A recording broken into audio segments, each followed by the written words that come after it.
worn by elements, guards the depot. The wind has blown a sand dune in front of it. The door hasn't been opened in a long while. You see a handle.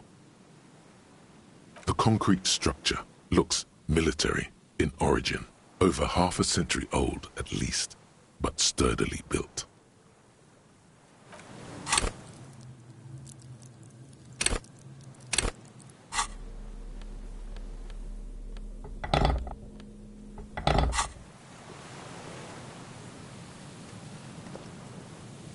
An old door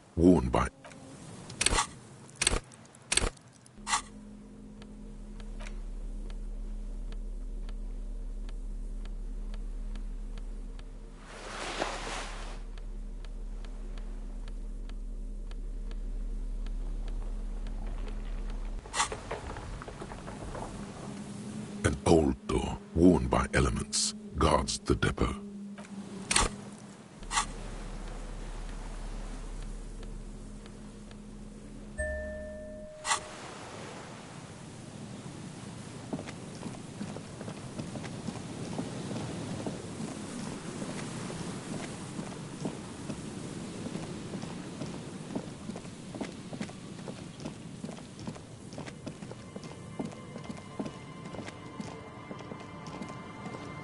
Heavy wooden doors, more than twice your height, stand shut in front of you.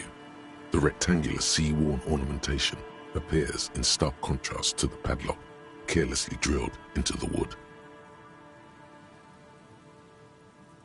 This cheap-looking padlock is sturdily built. It shackles together a hasp and a staple screwed into the wooden door. The lock is adorned with a yellow sticker. It'll be easier to break the staple than the lock. Also, that sticker is interesting, somehow. The lock turns easily. You hear a click as the shackle pops open. A great whoosh of air rushes into the dark innards of the church, as though rushing to fill a great vacuum. In the heart of the city,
a machine stands in the corner, watched over by the figures on the stained glass window. It's turned on and quivering with soft electricity.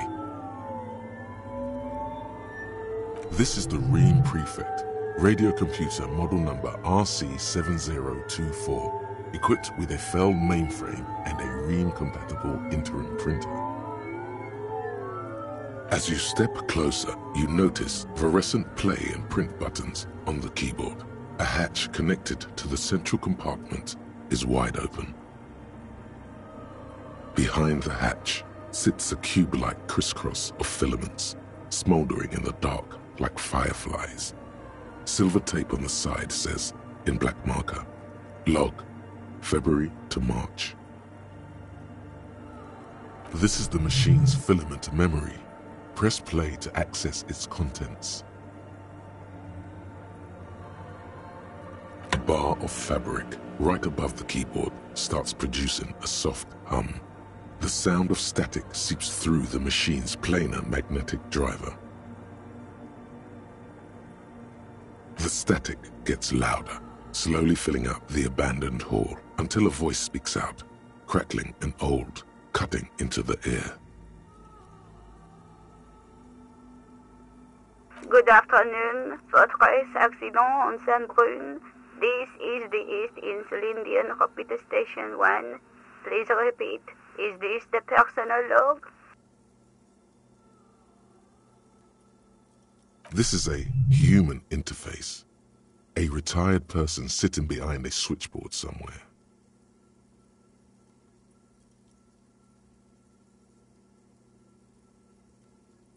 The filament you have inserted into the core. I don't know. That's what I'm asking. Is this the personal log? If you are unsure, could you please take a look? Open the hatch on the compartment. Don't touch the wires. A current is running through it, but the core is safe. There's a filament inside. I need to know what it's called. Good. Please repeat the password. You should ask her for a hint.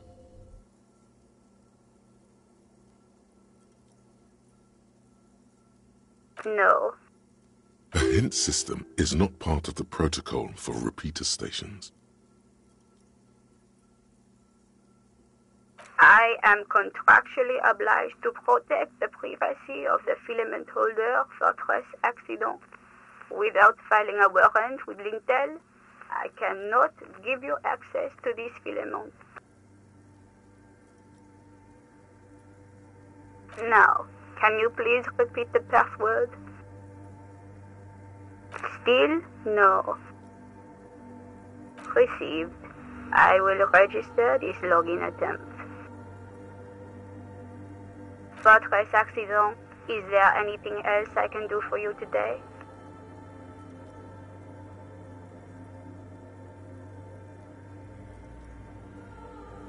Yes, I am alive. I am 74 years old and my name is Yvonne. I work as a repeater at the East Elysium repeater station. It's my job to know where you are, Fortress Accident. As for me, well, I am sitting in my cubicle, surrounded by a wall of radios. On an island on the river Esperance, a small woman, all skin and bones, sits in a room filled with audio equipment. Thousands of tiny lights are reflected back from her prescription lenses, like stars in the dark. Doesn't it get lonely, sitting there all by herself?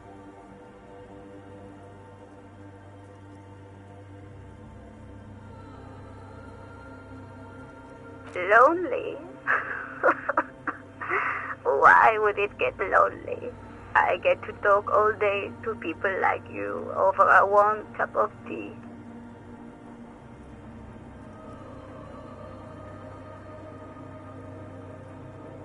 That's why she does this.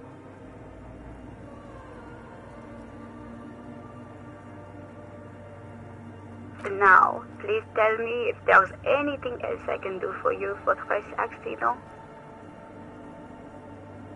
The company on whose name the terminal you're currently using has been registered to.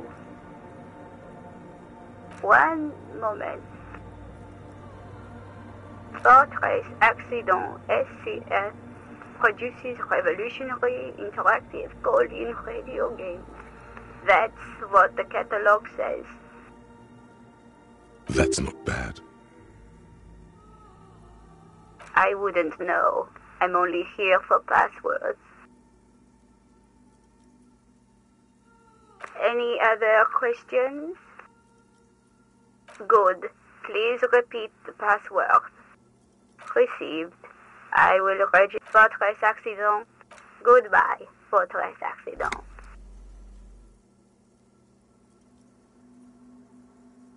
The machine's keyboard is still illuminated, revealing fluorescent play and print buttons.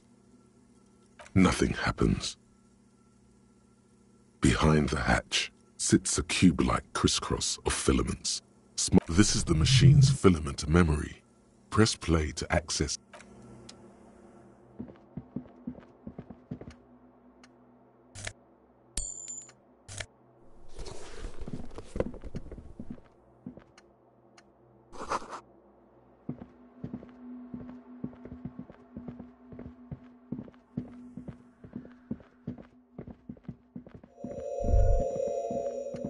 The silence in this part of the church, it's almost palpable.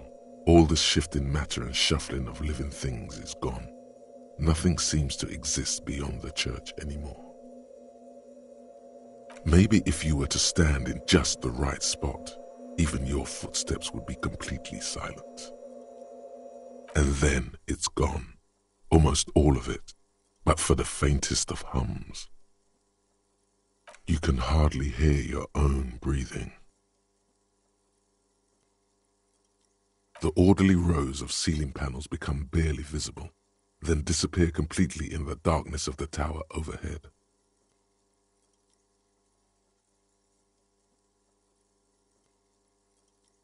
The silence, the darkness, they've enveloped you as in a cocoon. You cannot move anymore.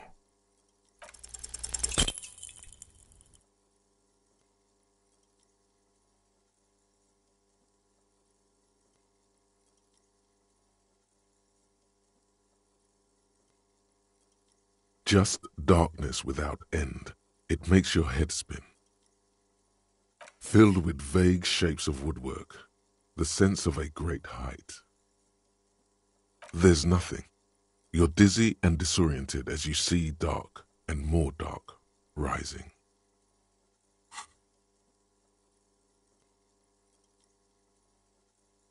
You see something hanging from the rafters, looking straight at you with dark eyes. Maybe it's possible to talk to it.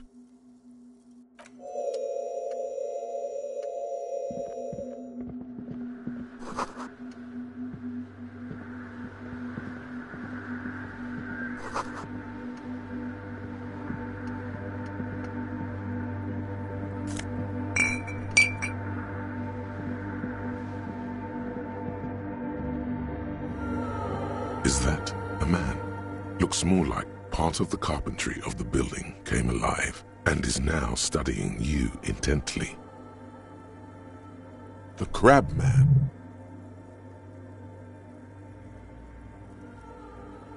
The man leaned forward a little, fixing you with a steady, unreadable gaze, then speaks.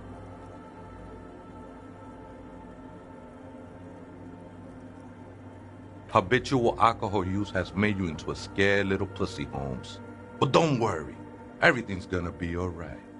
You come to the right place. That accent is Villalobos, a peninsula in Mesque and a district in general. There's a sizable contingent of Villalobos-speaking Mesques in Revachol. Here you can receive the mother's love. And when you're ready, she will take your hand and lift you out of the despair at the bottom of that bottle. He's a born preacher. Enjoy the rhetorical flourishes, but remain vigilant. Don't let him get too close. He's crazy. That's right. You've got to watch your own back. Hey, and what was that about the bottle again? You haven't even drank that much lately. Lay off it already. Shish.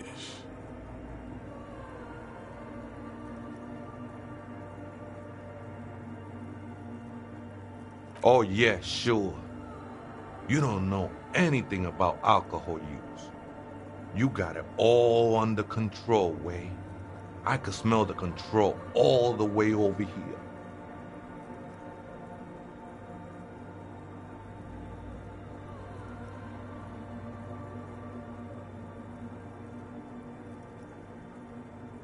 I know it's hard to admit that you got a problem. I was like you once. Couldn't take an honest look into my own heart and see I was in pain. Look at these crazies. What is this shit?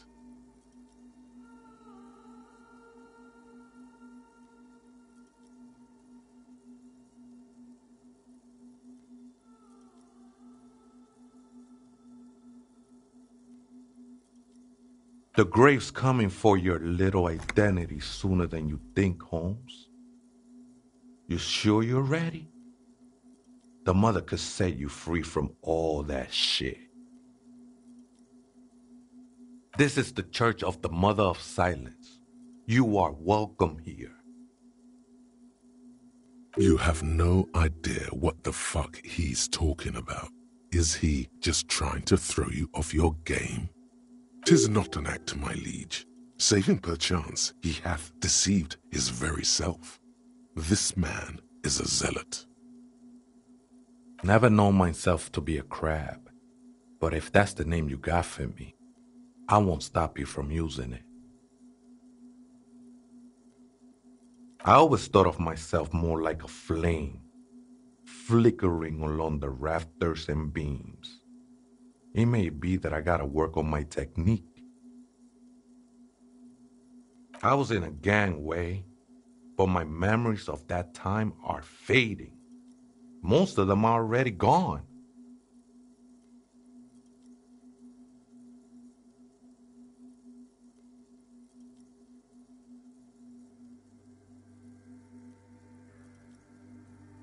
That's not really the point, I say. You gotta give yourself over to service. Service of the mother, that is. Tiago's my name, by the way, though those syllables don't mean much to me. A name isn't just your identity, but also, so to speak, your place amongst your fellows, your place in the world. I ain't got no use for such a place anymore. That's just the thing, Holmes. None of that matters. This is a special place. There's a perforation in the world up there, a way out into nothingness. This church was built around it for purposes of veneration.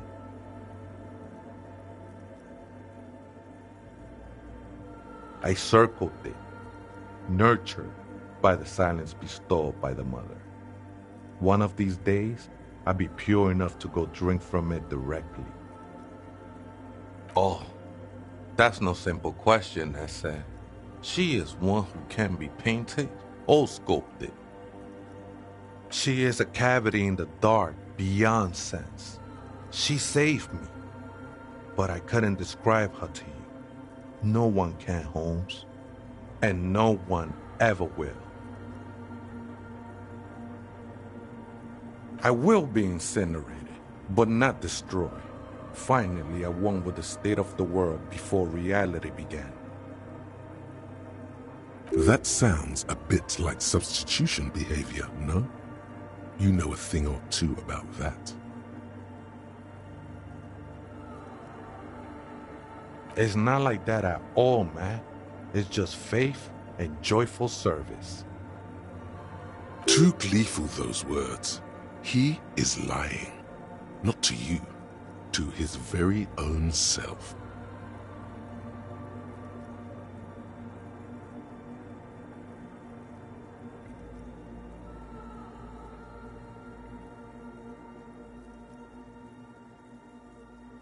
I heard that before, Way, and I know I can't convince you on the spot. But think, when's the last time you woke up from silent communion with a hangover, regretting what you did last night? There are drugs darker than alcohol circling your system.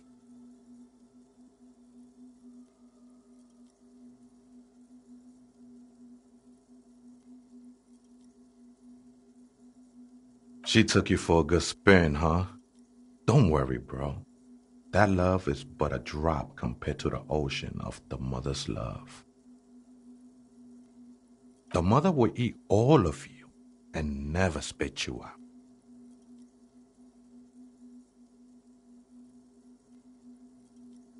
I know it will take time. Don't sweat it. I know it will take time. Don't sweat it. I'm a seraph, Holmes. I sing the mother's glory.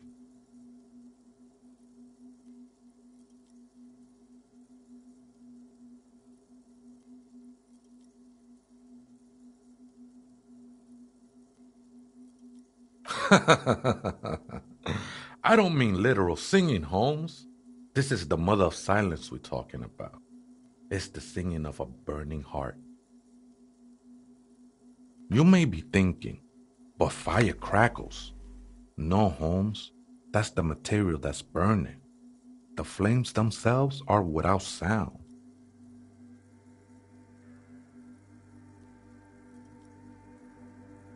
Hard to say. I think I did some construction work here, back when I still had material worries. Up there, I realized what the true purpose of the church was. Been spending a lot of time here ever since. The past is nothing to me now, eh? It didn't belong to me.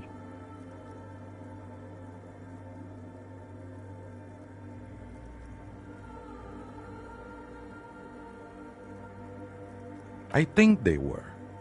A long time ago. I had to shed them like skins to get closer to the center of the silence. You could have them. I don't need them anymore. The sinewy figure lingers on the wooden beams, blending into the shadows. Police raid a while back.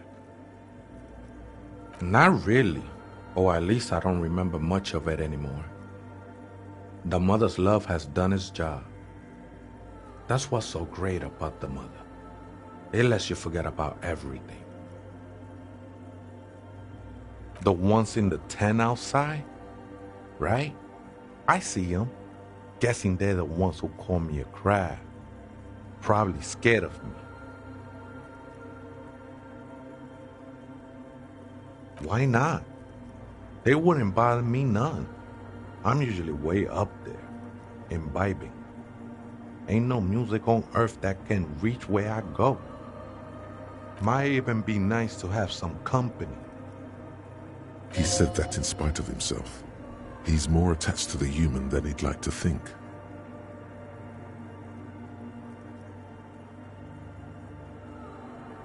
Other spooker? Oh, esa viejita es muy estudiosa. Don't know, Holmes.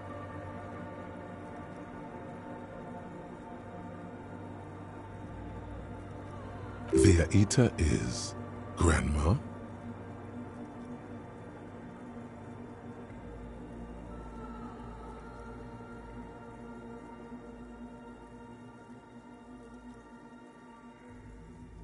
No.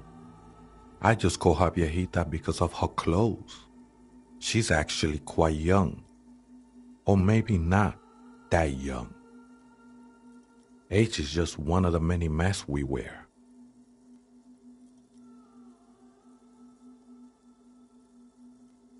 That's what I said, Holmes.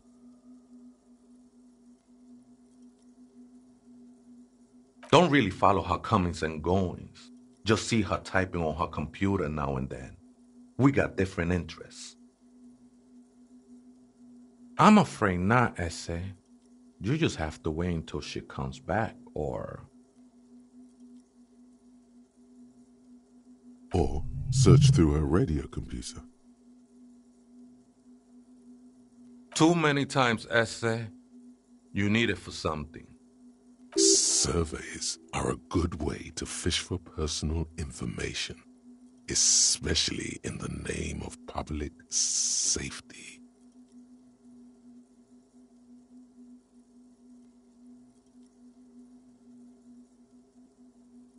Don't sweat it, vato. The password is afterlife death. What you think of that? Makes me almost pity la niñita pequeña when I hear it. I think we're done here, Essay.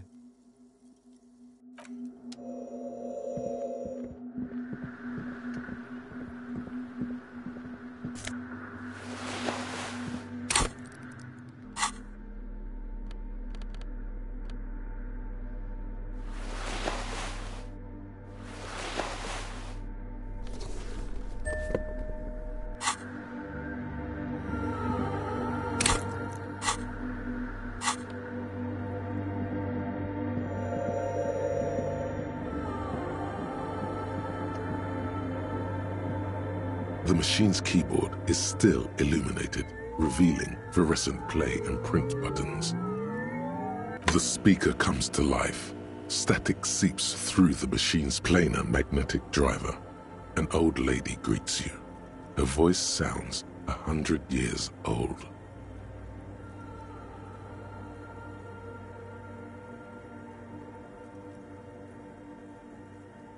Good afternoon, Fortress Accident on Saint-Brune. This is the East. Good. Please repeat the password. Good. I have unlocked the filament. After ending the call, please press print to access the filament. Fortress Accident, is there anything else I can do for you today? Goodbye, Fortress Accident. The machine's keyboard is still illuminated, revealing fluorescent play and print buttons. The printer prints out a long text document with dated paragraphs. It looks a bit like someone's journal. The first entry, made on the 4th of February, 51, by an unknown author, is short and concise.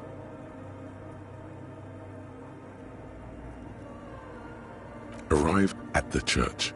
The door was boarded up, so I used the crowbar to get inside. Looks like the place has been deserted. Nothing out of the ordinary, but I'll ask around. Need to figure out how to get the electricity in. 6th of February, 51.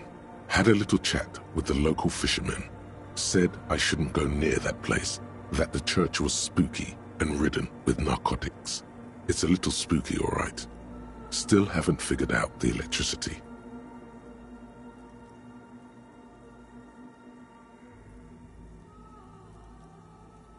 See? Even one of the spookers themselves says it's unnerving. What was that about narcotics? This could prove to be interesting. 7th of February, 51. Finally got the electricity in. Next on the agenda, a new antenna. I'm thinking ESCA series, something advanced. 8th of February, 51. Bought the antenna, had some problems setting it up. Called Simo for help. Heard the others are back to making art. Drinking somewhere out of town. Sulislav started a rock band again. Lexi has been seen asking money from strangers. Artists, yet again, harassing citizens, stealing badges, occupying public spaces with installations, like the one here.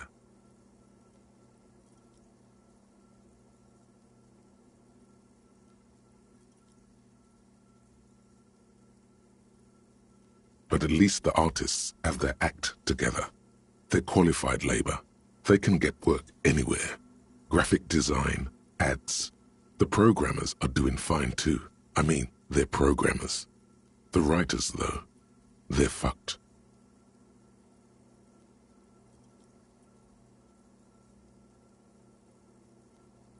I just have to find out what caused that data loss and be done with it.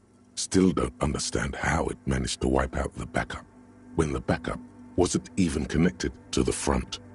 I know. Everyone thinks it's impossible. They say I must be lying. I'm here to set it right. 12th of February, 51. Brought some food from the grocery store.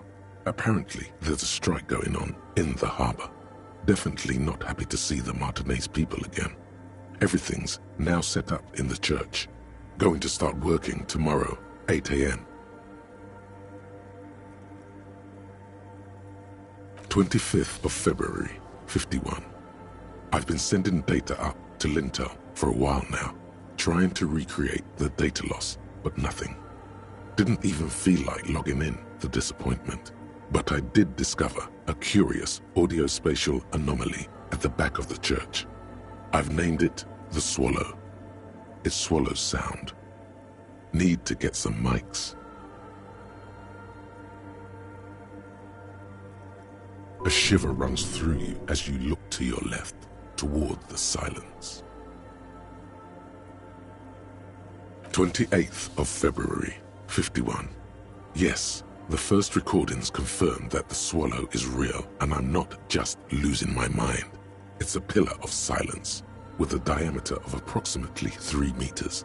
Seems like the higher I go, the less I record.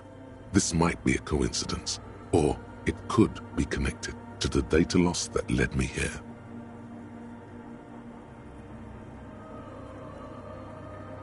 March 51.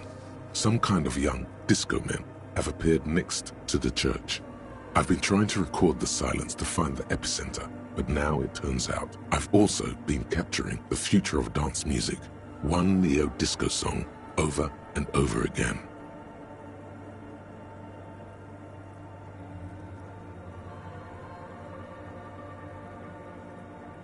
Fortunately, the song is so monotonous, I was able to devise an algorithm to factor it out. The other day, one of the disco men came in. Before I could even say hello, she got scared and left. Good, I don't want anyone distracting me from my work.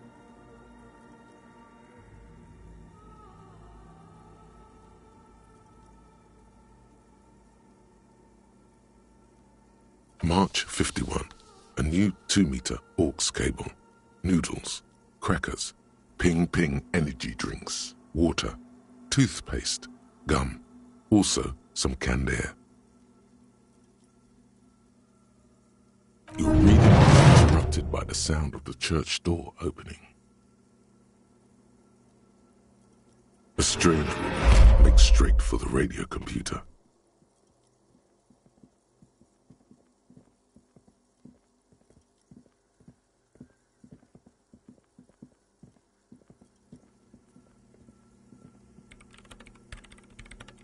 Breaking into my radio computer, I see.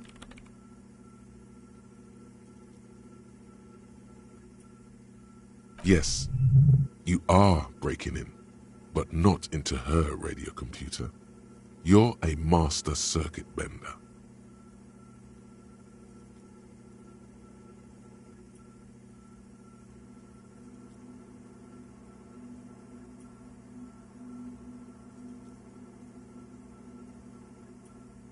Well, you won't find any music venue organizers here.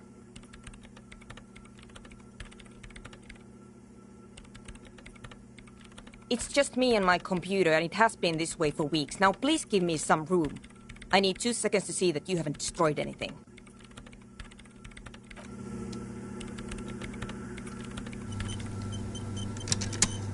What is it? No, you just printed out my personal log and wasted some paper. I am Soona Luukkanen-Kilde, the former lead programmer of Fortress Accident and RSA radios. I have over 16 years of programming experience, and I'm proficient in both Vox and Orbis languages. If you're not here to hire me, I don't really know how I can help you. No? Yes. And? I don't care. I don't care about crap men. Wow, she really doesn't. Not afraid, this one. I brought them here. These are my machines. Please don't touch anything. I'm working. Could you just shh for a moment? Or get to the point. I really need to focus on something. They are connected to my RAIN prefect. Whatever you do, just please don't move them, okay? Thanks. Short and terse. There you have it. Whatever she's using them for, they're hers. Great. You really like those questions, don't you?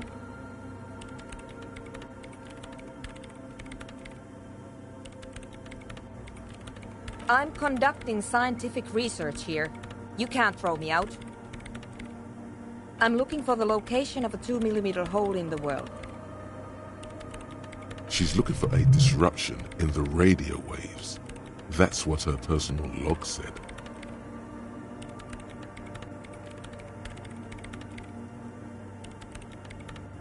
Yes, that's what led me here. But I suspect it might be something a bit more complicated than that. Exactly. What does it mean? Up to now, it has been impossible to say what it is because it's impossible to measure nothing. What do you think it is? What qualities does nothing have? How do you measure something that does not exist?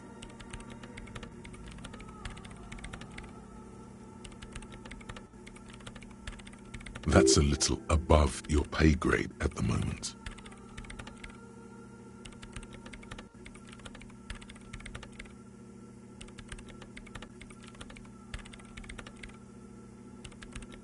I don't know. Are we? That's what I'm trying to figure out here. But how do I figure it out?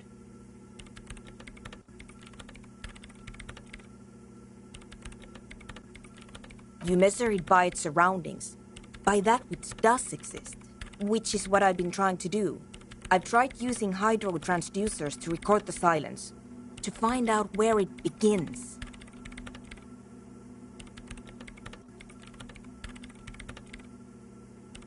But honestly, it's not progressing very well.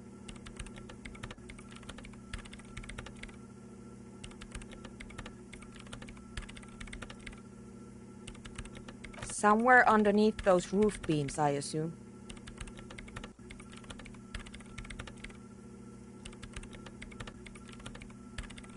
There's this place at the back of the church, a place where all audible vibrations seem to decease. I've named it the Swallow, and the higher you go, the less you record.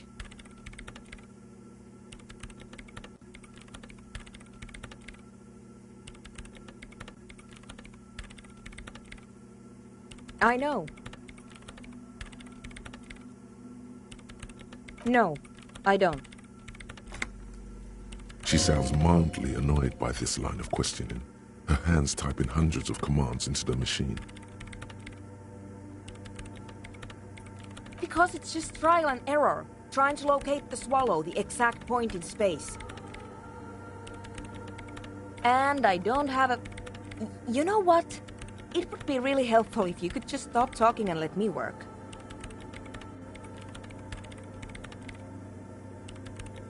Great. Thanks. What? I hate it. I bet she hasn't even heard it.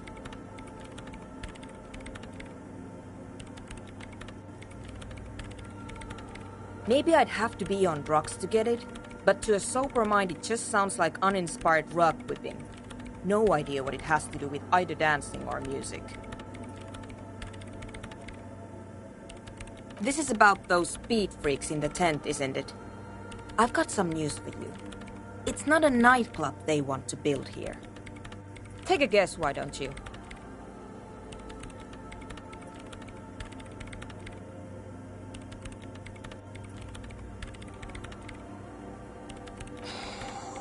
I can't believe they got you so easily. Go have another talk with those up-and-coming entrepreneurs, will you? Thanks.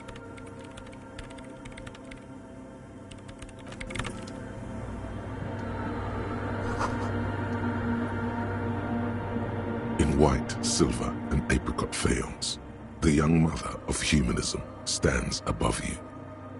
A crack runs across her body. She is impossibly tall, oval-faced and sad, a dark and radiant majesty. This is her innocence, Dolores Day.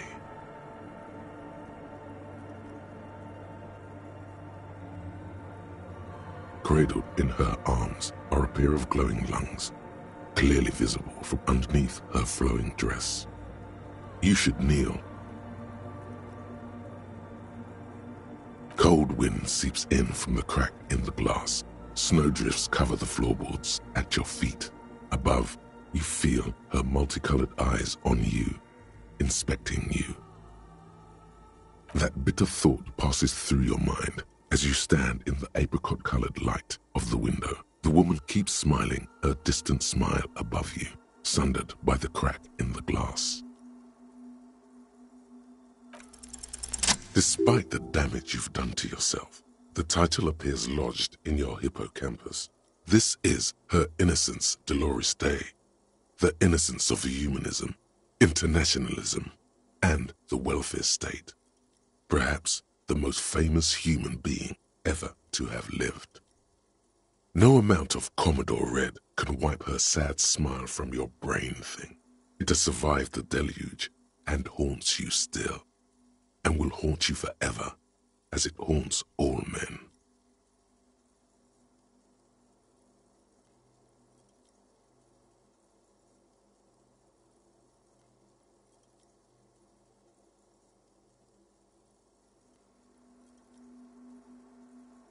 The highest category of historic individual, an embodiment of the world spirit.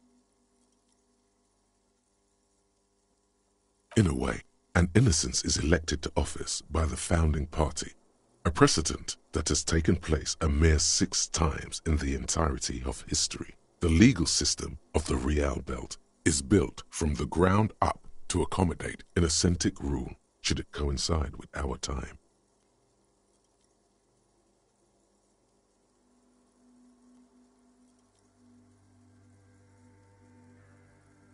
An innocence is infallible.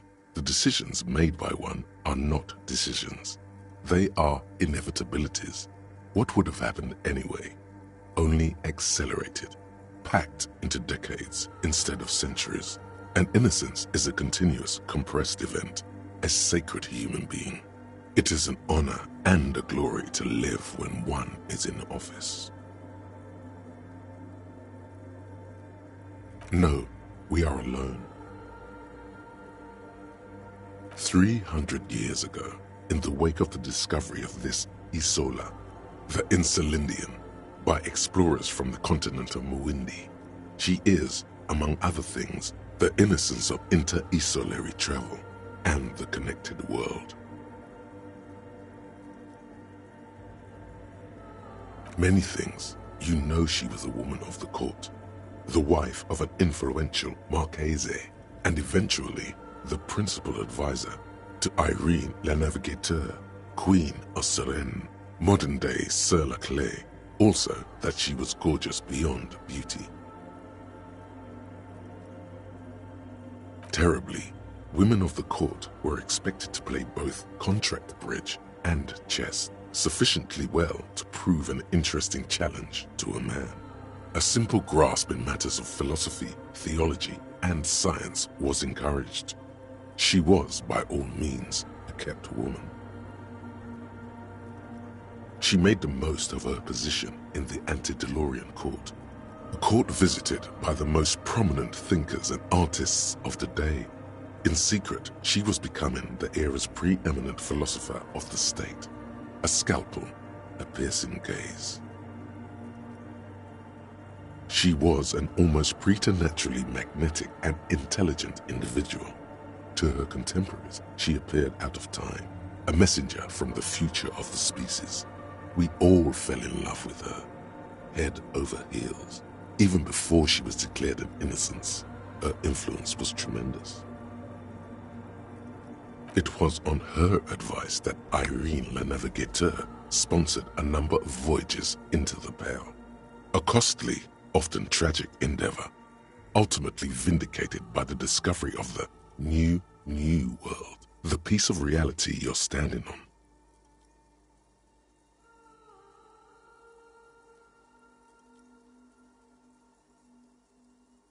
She was crowned 2 years after the first expedition returned, setting in motion what is widely considered the greatest era in history, the DeLorean era. Wow, indeed. When her innocence was declared, and the queen she had advised for years fell on her knees before her, she was so overcome with emotion that her lungs started glowing in her chest. Bystanders reported golden filaments lighting the already sunlit chamber around her, clearly visible beneath her dress.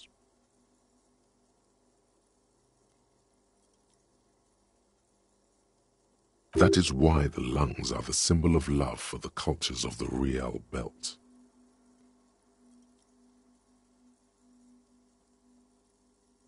As did we all. The lands of the Mesk and the Occident, and even far away Supra-Mwindi, altogether 21 of the 40 Mundial nations of the time, immediately accepted Innocentic rule, even before her crowning. In a city called Advesperaskit in Vesper Messina, her homeland, the name of the city means evening comes, but it happened on a winter's morning with the canals frozen and slush falling out of the sky.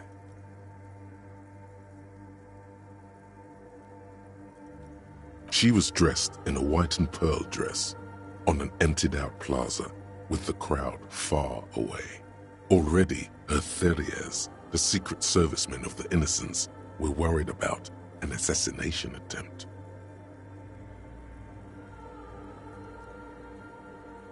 Oh yes, she looked like humanity's young mother, a perfect mother, insultingly beautiful.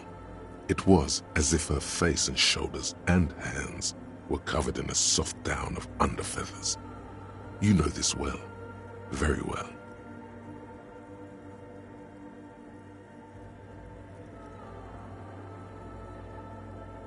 Midwinter snow was beating the cobblestones around her. A small attaché of officials stood by as her Theriers placed a white gold wreath on her head. The crowning was mostly witnessed by secret servicemen.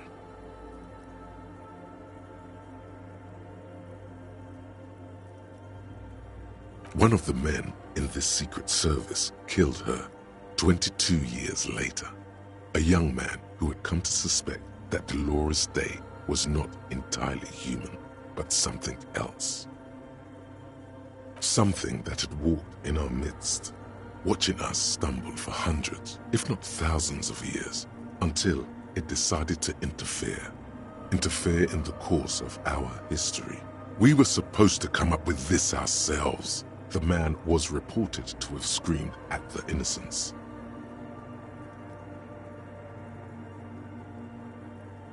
Dolores Day was shot in the chest with a fowling piece 8 times.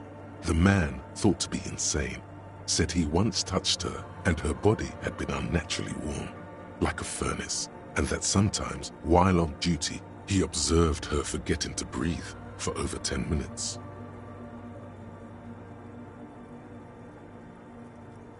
This inhuman quality was witnessed by many others as well, glowing lungs and all. It is commonly attributed to mass hysteria and religious psychology. Terrifying is a term too emotionally charged for your semantic memory, or what remains of it. But although she is often considered to be the greatest human being to ever live, there was something ominous about Dolores Day, constantly surrounded by her Theriers. She was the most socially secluded and least self-aware of all the Innocences. Some modern thinkers would consider her a war criminal for the campaigns she waged against the Mesk state. And then there were the resettlement programs. The Mesk state tried to detach itself from Innocentic rule. Parts of the world were experiencing whiplash from accelerating into secularism. Her mandatory education programs and mass resettlement of upstream Marguerite were problematic as well. Dissenters were suppressed by a military force she called the Army of Humanity. Suggesting those who fight against it are not part of humanity.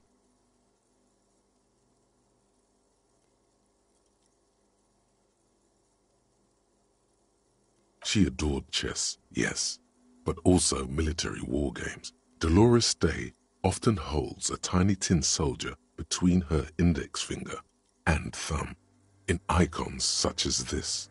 She was also blonde, the blondest woman you have ever seen, with green eyes the color of the Pacific, Mare interregnum. Little is known of her Marchese husband. It's as if he vanished from history after completing his role, which was to introduce Dolores Day to court.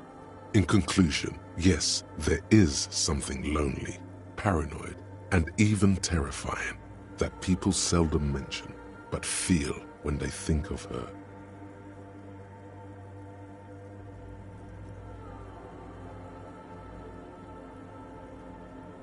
This subtle terror is part of her iconography.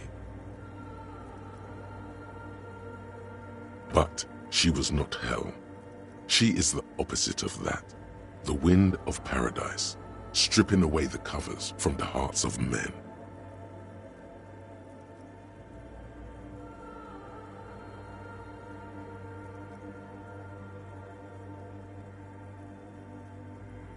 There you stand, below her once more, with your hands on your side, momentarily at a loss as what to do with yourself.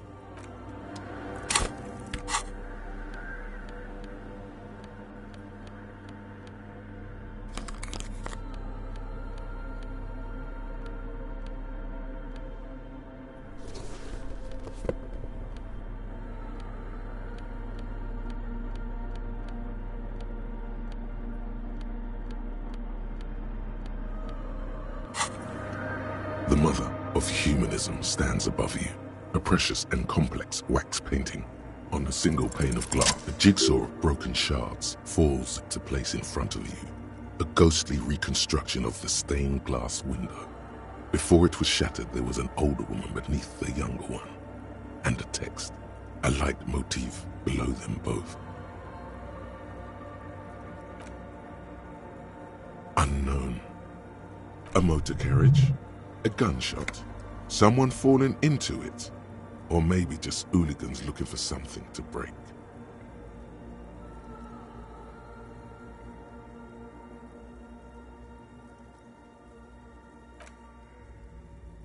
The escutcheon on her throne says, Irene the Navigator. She is depicted as an older woman wearing thick-rimmed eyeglasses, holding a golden Reichsapfel in one hand and a scepter in the other. This is the queen her innocence day advised. Above, she herself is whole. Small figures of wise men, common men, worshippers walk up the stairs to stand at her feet. Secret servicemen, farriers, stand in a row guarding her. It must have taken years to produce this work in all its dizzying detail.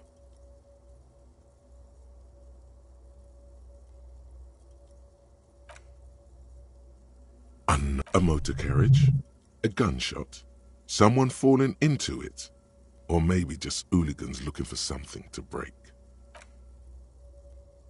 Below both women, in luminous black letters, Après la vie, mort. Après la mort, la vie de nouveau.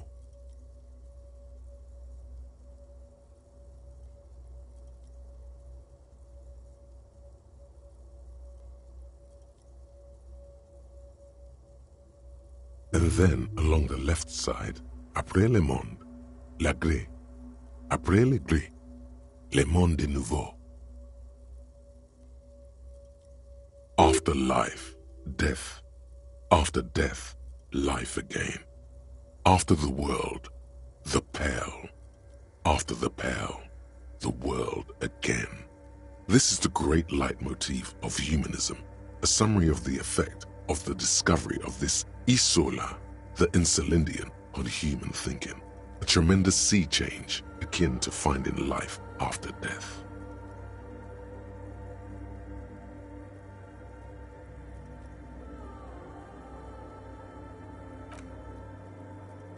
The mother of humanism towers above you, a wax painting on a cracked pane of glass. Nothing has changed in her expression.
Hi again.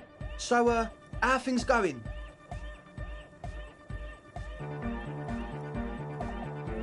And? What happened?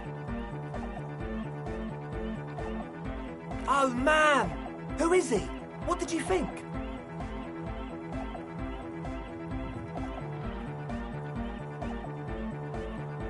Really?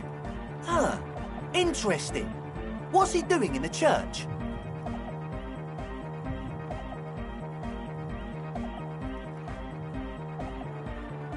No matter.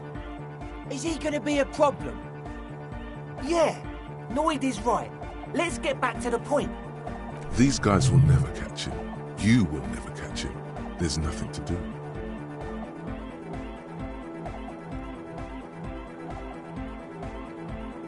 But he's likely up to no good. He's a crab man. A menace to society. I dunno, man. Doesn't it feel like a major hindrance to you? A spooky guy climbing around when all the guests are trying to have nice, friendly hyper time?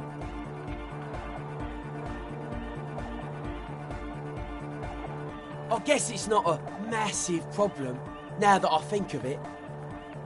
Everyone is welcome to dance till the morning light! Yeah! Maybe. I guess we'll figure something out. Okay, but what about the other spooker? The one in Grandma's clothes? Did you see her?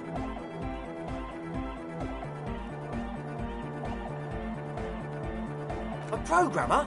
That's odd. What was she like? Did you ask her about the nightclub? Come on, man. Who will you trust? The spooky programmer or us? We just want to make the world a better place.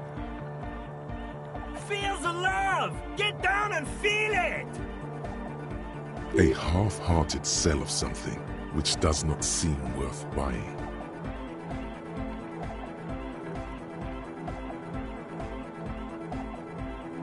You'll get there, believe me. When we've got our gear set up, things will be flowing and pumping. Anyway, now that it's settled, how did she seem? I mean, disposition-wise, about the dance club idea. Ja oder nein? Rocking it or dropping it? What a pity! That's my favourite thing in the world! And she doesn't like it at all! A shame. What can we do now? Do you see a way out of this jam and into a laser-lit future of dance and unity? Unity! Dance! And you can't just evict her?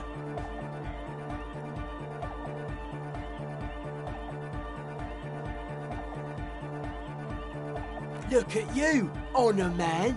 No, Noid. He's right. Maybe we've approached it the wrong way after all. I'm sure there's a workaround.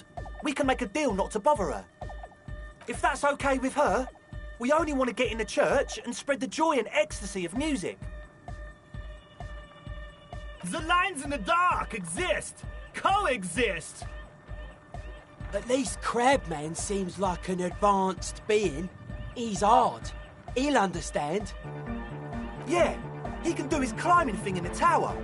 And the programmer, does she like Nordic dance music?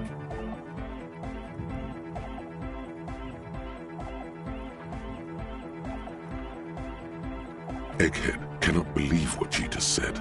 It makes him pump the jam a little slower for a moment, but then he returns to the full swing of it. No worries. We'll figure it out. If coexisting fails, you can always muscle her out, right? If it's all okay with you, what do you think?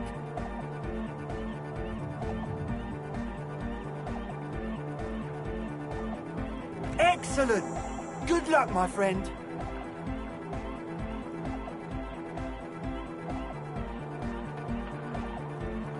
Goodbye, officer.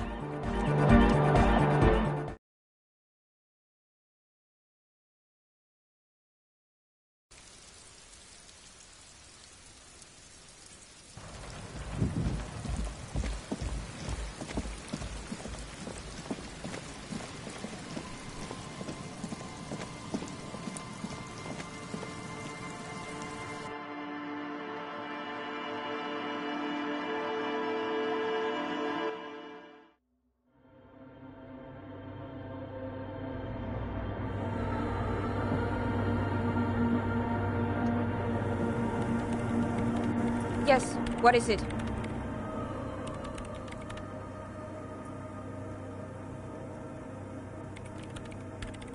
I don't want to make anything work.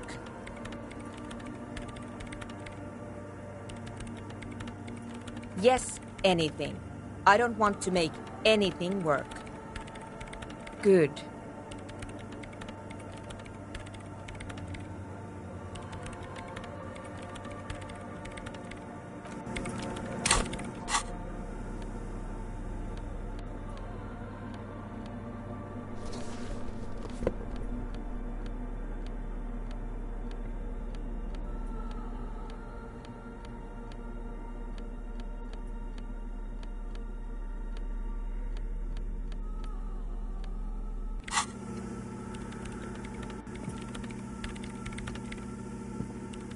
Yes, what is it?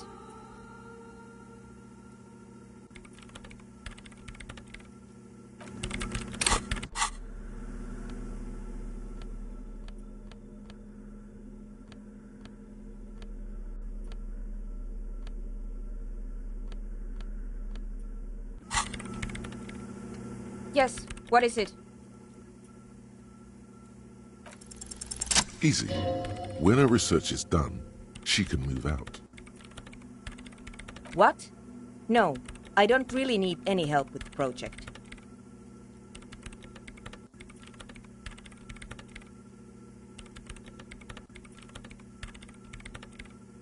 She thinks about it. A glassy look in her eyes. A gust of wind brings more snow in from the broken gallery. It touches her hair. All right. Bring me the game's off-site copy from my old workspace, if you really want to help. It's stored on a filament memory, and I'm unable to go and fetch it myself. It's a backup of my former employer's project, the radio game we were working on. It's stored on a filament memory, just like the one inside this radio computer. She's making it extra simple for you. The backup itself is destroyed now, but I'm hoping to use what's left of it to pinpoint the exact location of the anomaly. You just have to go to my old workspace and get the filament. Hold on. If it's called an off-site copy, then why is it still on-site? Oh God, not this again. It is not on-site. It is in the basement. Perfectly safe and not connected to the front at all. Basement? Sounds like it's technically still on-site. And no, taking it outside the building wouldn't have protected it from the data loss. There's nothing wrong with keeping the backup in the basement. What happened was a freak accident that has nothing to do with how the backup was stored. We clear? This is clearly a painful topic for her. She must have had to explain herself numerous times. On Rue de Saint-Ghislain, in the East Delta Commerce Center. You might be more familiar with the name Doomed Commercial Area. You can get in through the bookshop on the plaza. You just have to do some explaining to the bookstore lady.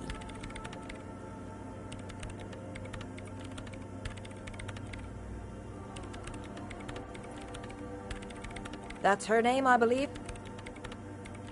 There's this giant ice bear fridge in the building's cellar. It's there. Don't worry, you can't miss the bear. It's hideous. Thanks. And here's my Kvalsund multi-tool. You might need it to hack loose some ice. It opens everything.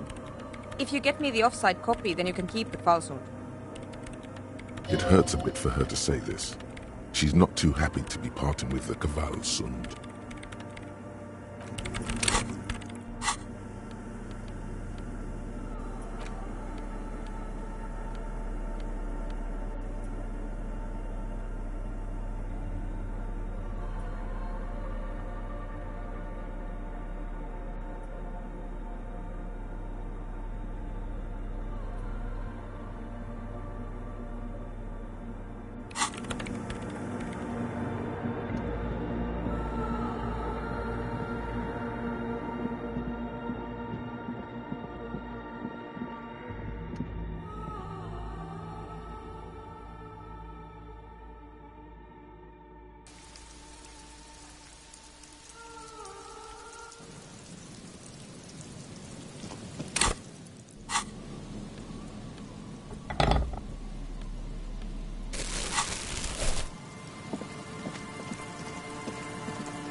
old door, worn by elements.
Hello again, esteemed officer, and welcome to Crime, Romance, and Biographies of Famous People. A fridge? No, I don't know anything about a fridge. Aren't you interested in books? For whatever reason, she's lying to you about the fridge. Seems like you have to find your own way to the cellar. Goodness, you were already doing good, browsing the shelves. Why'd you stop? Don't you feel compelled? Go, go! Get back there. The books await you.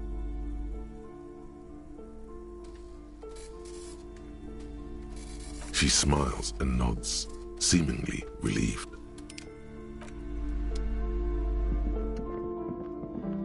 The curtains, tattered with age and covered in dust, hang before you, as if taunting you. Just as you're about to pull apart the curtains, the petrified voice of the shop owner cries out once more. Sir, don't touch that. I told you it's off limits for the customers. Parapsychologically speaking, we're done if you decide to open them. I won't be held responsible for the consequences. It's too dangerous. She looks away, mumbling. Why is everyone always messing with the curtains? Why can't they just buy books like normal people?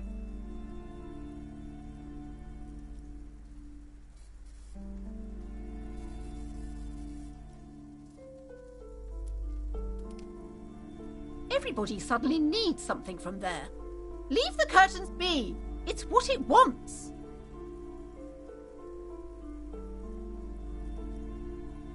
Why? It's not like anyone was killed there. I am sorry. I don't mean to be so impolite. Just please don't go there. I can't allow that. You'll only make things worse and unleash the powers. The curtains do seem frail suddenly, not robust enough to contain a slippery darkness. No! Please just talk to me, officer.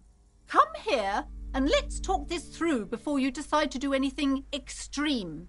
Talking is always good. Go see what she has to say. The curtains, tattered with age and covered in dust, hang before you, as if taunting you.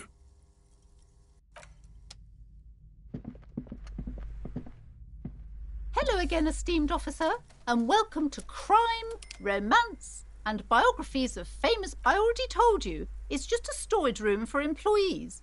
I don't understand why it's so important to you. Just let it go, officer. Go buy some goddamn books. You're supposed to be... She recites it like it's a poem, or like she's playing a role she's grown tired of.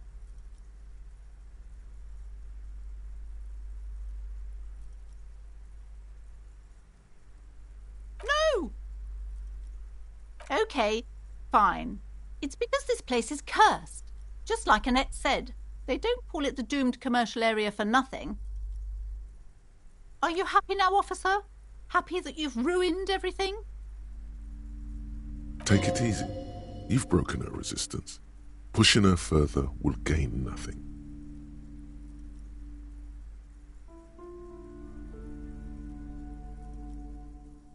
Yes, I've contacted numerous parapsychologists and even a pair of Simonese mediators. They provided me with the wards.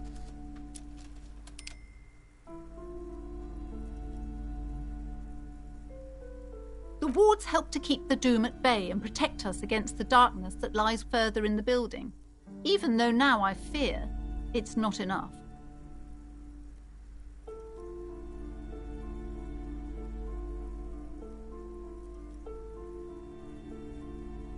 Oh, this? No, it's a special Himian amulet, blessed by desert pygmy shamans, with a spell of compulsion. It's to compel people to buy books. There are numerous spells cast throughout the store. I had the books anointed with a different inducement spell, for example. It's guaranteed to boost sales 15%. Desert pygmy shamans. That sounds like a rather questionable way to describe a group of people. The curse is so much worse than you could imagine. It's a disease, eating at the very foundation. It's the curse of financial distress, of ruin and bankruptcy.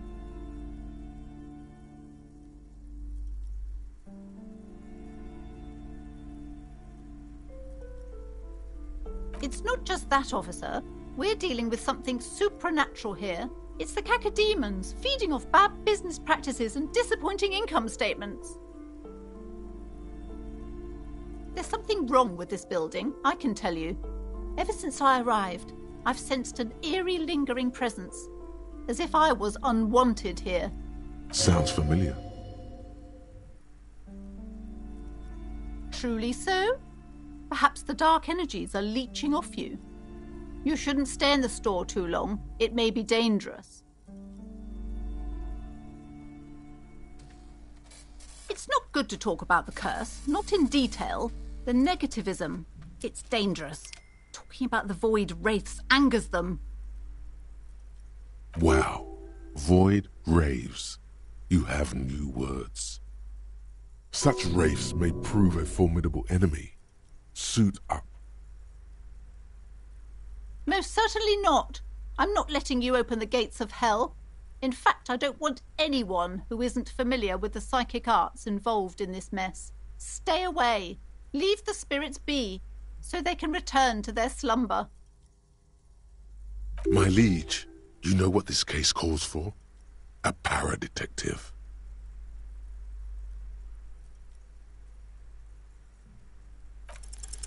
Slither up to her, you silver-tongued fiend. Show her what world-class perfidy looks like. Are you sure? Don't think I haven't seen charlatans before.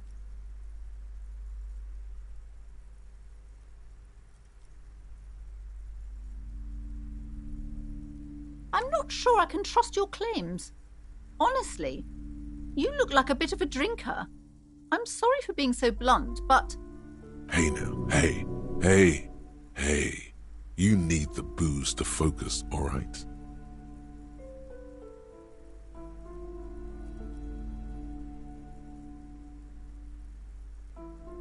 How do you know all this? Here we go.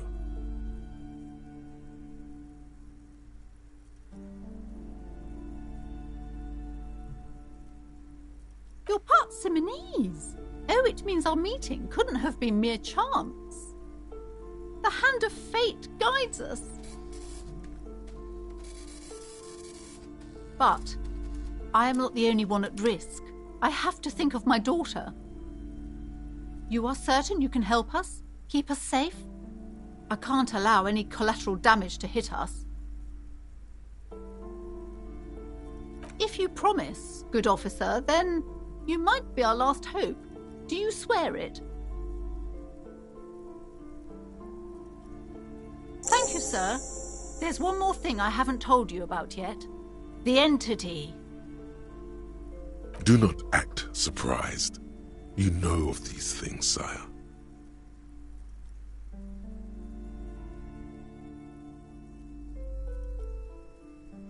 Yes, a malignant entity that lives inside the chimney. It takes the form of a woman. A witch, most likely. She, or it, must be connected to the curse somehow. No, this chimney is part of the building's central furnace, and it's enormous. She has barricaded herself behind some metal security curtains. God knows what she's doing there. Some unnatural magic, I assume. You should go find the entity and ask what happened to all the companies in the building. What is the source of this curse? Here's the key to the warded door behind the curtains. Take it. Oh, and please do return to me after you've looked round. I'm quite anxious to know what she has to say about the curse. What you discover in there. Unbelievable darkness and ruin.